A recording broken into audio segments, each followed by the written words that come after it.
অনেকের কাছে দুধ চিতই পিঠা ভেজে না। অনেকেই বলে আমার পিঠাগুলো একদম ভেজে না।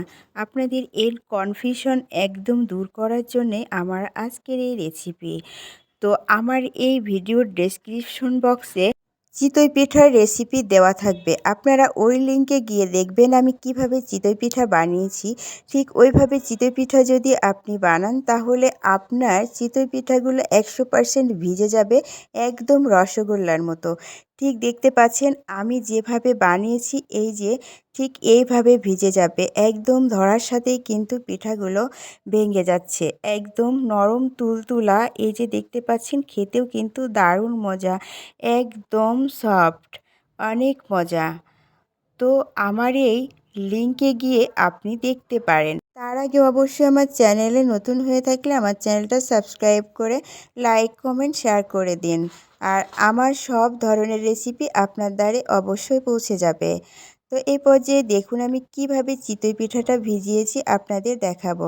আমি খুব সহজভাবে আপনাদের দেখিয়ে দিব। তো এ পর্যায়ে দেখুন গ্রাম থেকে আমার চাচি আমাদের জন্য রস পাঠিয়েছে। এই রসটা আমি সুন্দর করে জাল করেছি আর জাল করে একদম লাল করে ফেলেছি।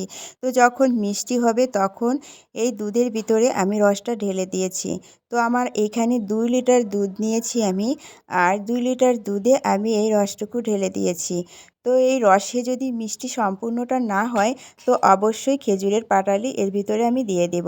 তো এই পর্যায়ে দেখুন আমি এখানে 4টা এলাচ আর দারচিনি দিয়ে দিব। তো আমি এখন ভালো করে দুধটা রসের সাথে জাল দিয়ে নেব ঘন করে। তো এই পর্যায়ে দেখুন আমি এর ভিতরে পরিমাণ মতো লবণও দিয়ে নিয়েছি। মিষ্টিতে কিন্তু লবণ দিলে স্বাদটা কিন্তু অন্যরকম আসে। অনেকেই কিন্তু এই মিষ্টিতে লবণ খায় না। তো আমি কিন্তু এই মিষ্টিতে লবণ খাই। আমার কাছে অনেক ভালো লাগে। তো এ পর্যায়ে দেখুন আমি দুধটা জাল দিয়ে ঢেকে দিয়েছি। তো এখন আমি দুধের ভিতরে এই যে পিঠাগুলো বানাচ্ছি আর দুধের ভিতরে দিয়ে দিচ্ছি। পিঠাগুলো আমি কিভাবে বানিয়েছি সেটা আমার ডেসক্রিপশন বক্সের লিঙ্কে গিয়ে দেখবেন অবশ্যই। তো পিঠাগুলো ওইভাবে যদি আপনি বানান তাহলে অবশ্যই আপনার পিঠাগুলো 100% ভিজে যাবে। আর এর ভিতরে পিঠা দিবেন আর ঢেকে রাখবেন অবশ্যই। গরম থাকাকালীন পিঠাগুলো ভিজবে। এই দুধটা যদি ঠান্ডা হয়ে যায় তাহলে কিন্তু ভিজবে না। আর আমি পিঠাগুলো অবশ্যই একবারে দেখাতে পারতাম কিন্তু আমার ভিডিওটা অনেক বেশি বড় হয়ে যায়। এই জন্য আপনাদের কাছে অনেক অনেক সরি।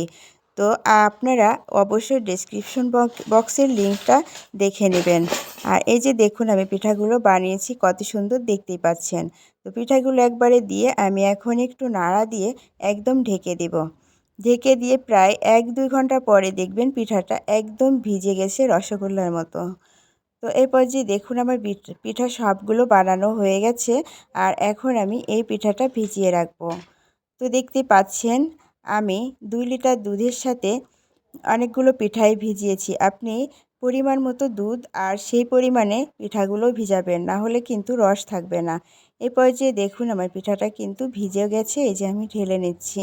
দেখতে পাচ্ছেন কত সুন্দর হয়েছে। ডেসক্রিপশন বক্স থেকে যদি আপনি ভিডিওটা দেখতে না পারেন তাহলে আমার চ্যানেলে গিয়ে দেখবেন আমার চিতই পিঠার রেসিপি আছে। তাহলে আপনি ওইখান থেকেই দেখতে পারবেন আমার চিতই পিঠার রেসিপি। তো ওই চিতই পিঠার রেসিপি দেখলে আপনি বুঝতে পারবেন আমি কিভাবে পিঠাটা বানিয়েছি। ঠিক ওইভাবে পিঠাটা বানিয়ে আপনি ভিজিয়ে নেবেন।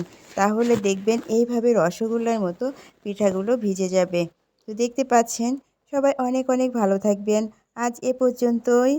আর সবাইকে অনেক অনেক ভালোবাসা। আসসালামু আলাইকুম। আল্লাহ হাফেজ।